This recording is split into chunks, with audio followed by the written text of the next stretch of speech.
Hi and welcome to Cybersecurity Career Talks. In this video, I have clips of Yujun Liang and Richard Foltak stressing the importance of upskilling and spending time on preparing for your career. If you like this, check out the longer video.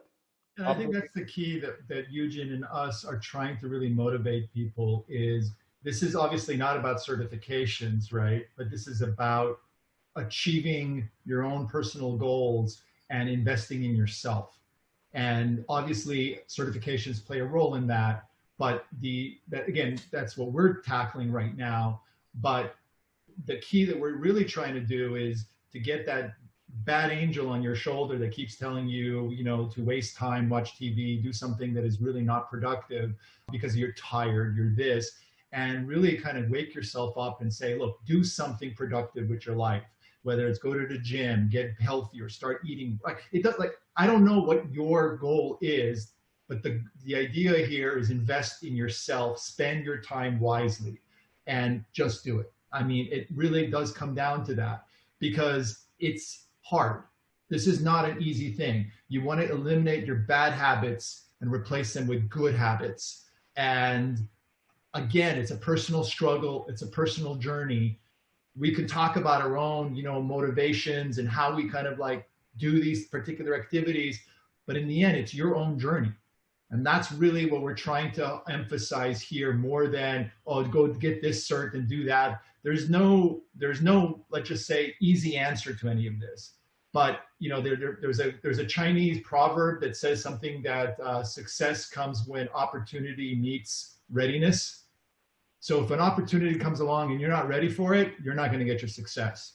If you're ready and the opportunity doesn't come, well, that happens, right? You're not going to get success either. But you need both. And it's amazing on how many situations we have seen where sometimes someone's knocking on your door and you realize you're not going to make that interview. You're not going to be successful because you're just not ready. And our goal is to get people kind of directing their life towards success. But that means a lot of grit, a lot of hard work, and you basically putting in the time and energy to make this happen.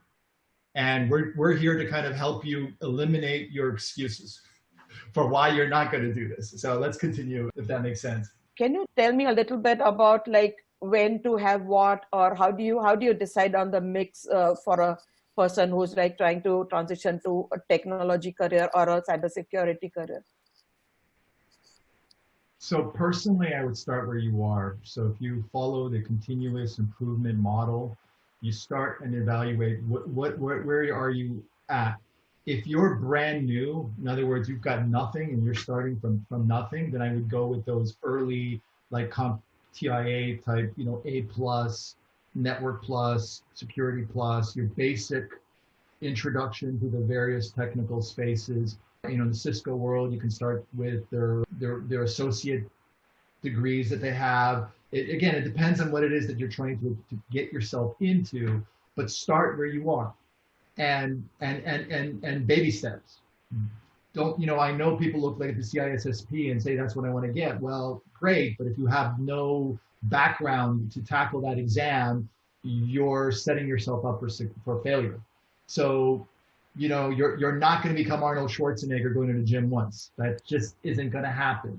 So you start where you are, start with what you bring to the table, and see how can I use what I have right now to get to further myself the next step.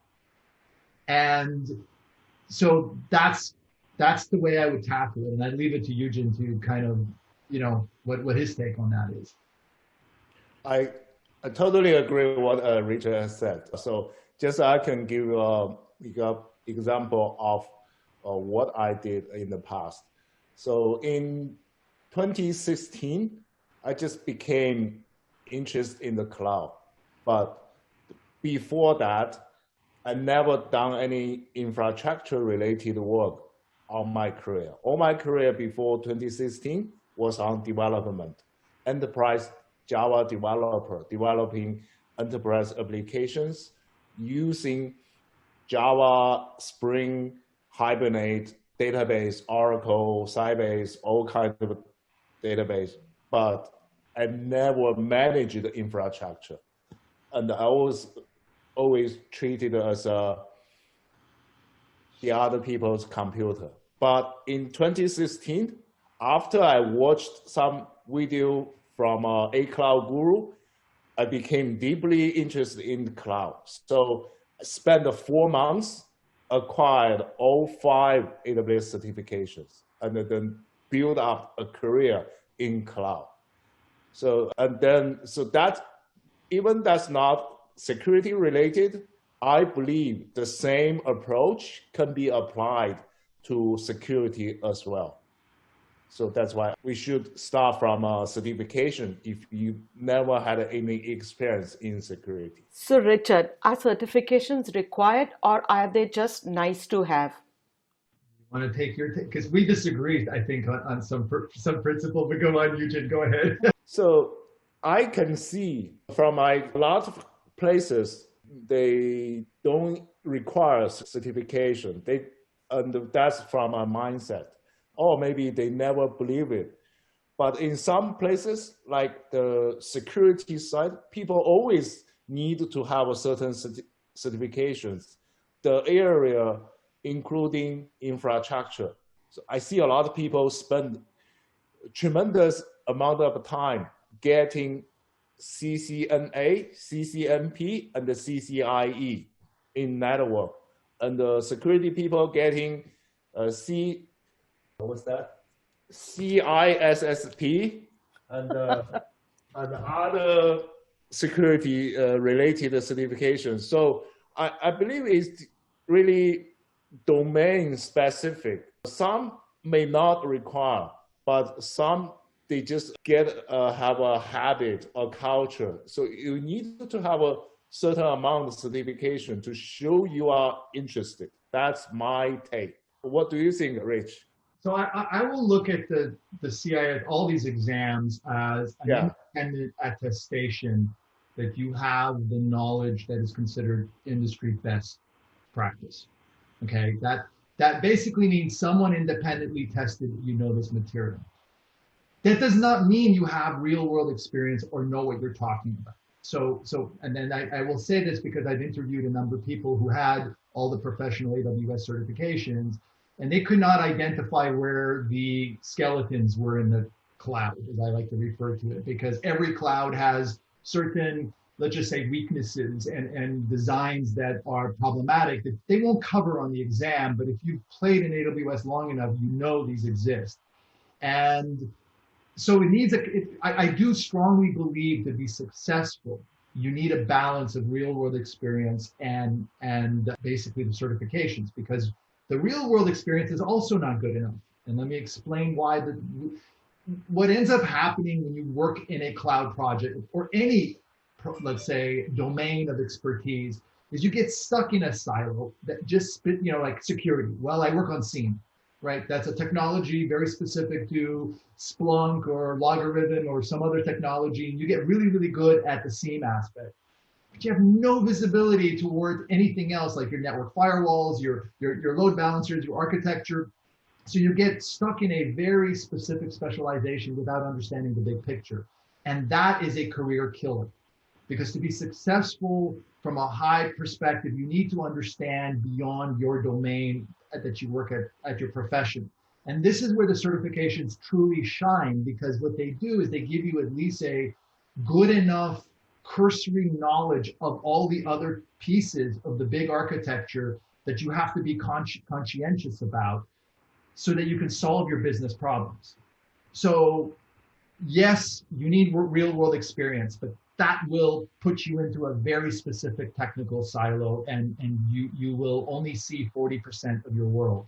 The certifications will give you good breadth overall of the domain of expertise, but it won't go very deep. Well, it'll go deep, but not as deep as if you're working this job day in and day out.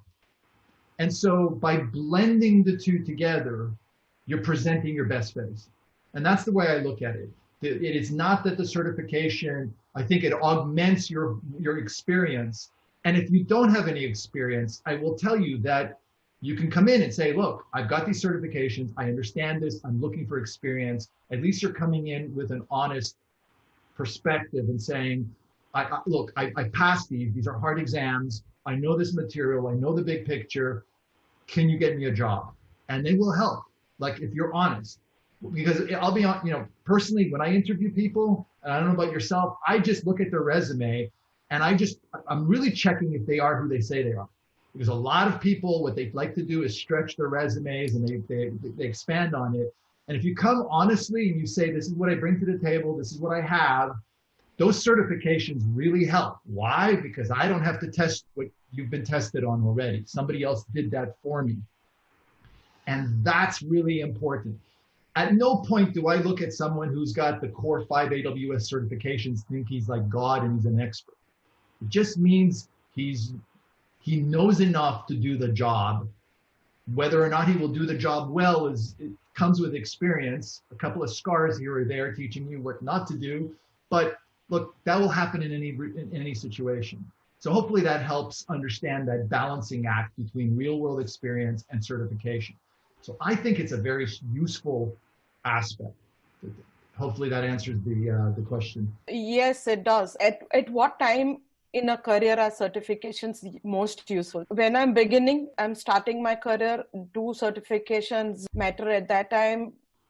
Or should I wait for a couple of years and then start my certification journey? Because most of the certifications that are worth having usually have some requirements like a couple of years of work experience. So those are the kind of questions. And another one is that will my manager or will my company value my certification? And all of us have worked in Fortune 15 companies. So if you can share your experience. I can share a story. It's a true story from the company I worked for. In 2018, we hired a lot of new grads. So they just out of the college. After one person joined the team, she worked for Rich Foltak, but she also reached out to me and asked for career advice. I said, get certified. She just go ahead and got all 5 AWS certifications in 1 year. In the same time, she also did a very good job on her project and is ranked the #1 in the team. In just 1 year, she got a job from another consulting company with, I believe, in the normal promotion cycle, it will take at least 2 cycles to get there, meaning in 1 year, she experienced a journey of 6 years. Rich. She basically short-circuited her career up by a decade. Yeah, it just is amazing. And a lot of people around me, they got a lot of certification in AWS. They end up working for AWS. That's a story I can share. So let me just point out that the certifications won't hurt you. Your own company may not value them, which does happen, but recruiters and other companies do. So do the math is all I'm trying to say, is that if your own company won't value them, then realistically go to where you're going to get the most, well, what you desire out of your career. I'm not saying leave your company, I'm not saying anything, but find out what you're worth. And this has been sort of a continuous conversation that if you won't invest in yourself, no one else will. And this is actually the critical part, because I'm actually strongly recommending people to be a little selfish. Dedicate a certain amount of time during the day for their own career development. Why? Because if you spend another 4 hours on your job project, so instead of working 8 hours, you work 12, you might get an extra couple of $1,000 bonus at the end of the year. You might get an advancement in your career. You might not. There's no guarantees in any of this. You might work your butt off and not get recognized whatsoever, and somebody else who didn't work as hard gets promoted. All these situations happen in a corporate environment. So at the end of the year, what are you further along than you were the year before? That's the question you have to ask yourself. And so I'm strongly, and this is actually a lesson you taught me more than anything else, at least that's what resonated, because I was busting my tail trying to build out this practice within my company. And he was spending a lot of time investing on himself with the certification, saying, Rich, come on over. You gotta go do this. And I was like, look, I'm busy. I got all this stuff I gotta do. And I did. And I'm not saying it was a bad thing. And I'm not trying to, like judge one way or another. But in the end, what you write on your resume, like you spend a lot amount of time investing and you've got nothing to say for it. You got one line on your resume that you did something.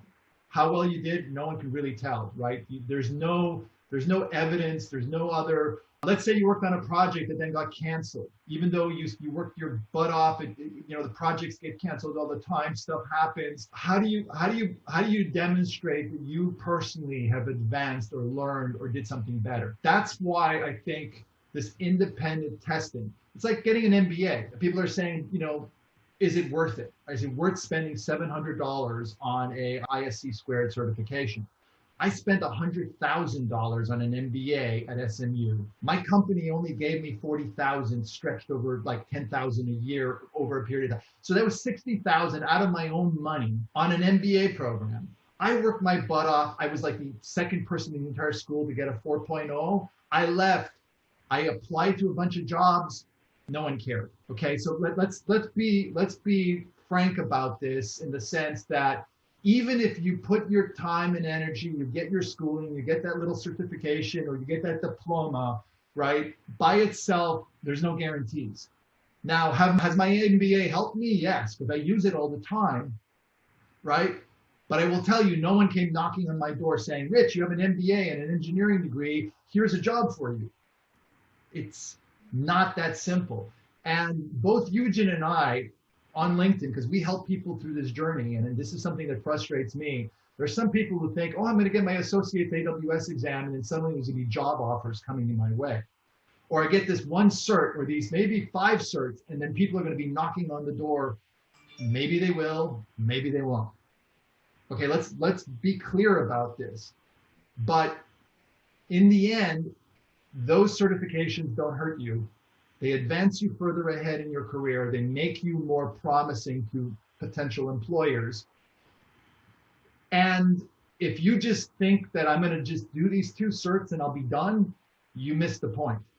It's kind of like saying I went to the gym 4 or 5 times, or I spent this month on the gym, then after 1 month at the gym, I'm done. Well, then you're going to get back to being unhealthy. So that's the challenge, right? That we're trying to teach people that, guys, this is not a single destination. This is a continuous journey, right? That you, again, invest in your time, yourself properly. Hey, if you like this video, you should check out the longer video called Certifications in Tech. See you next time.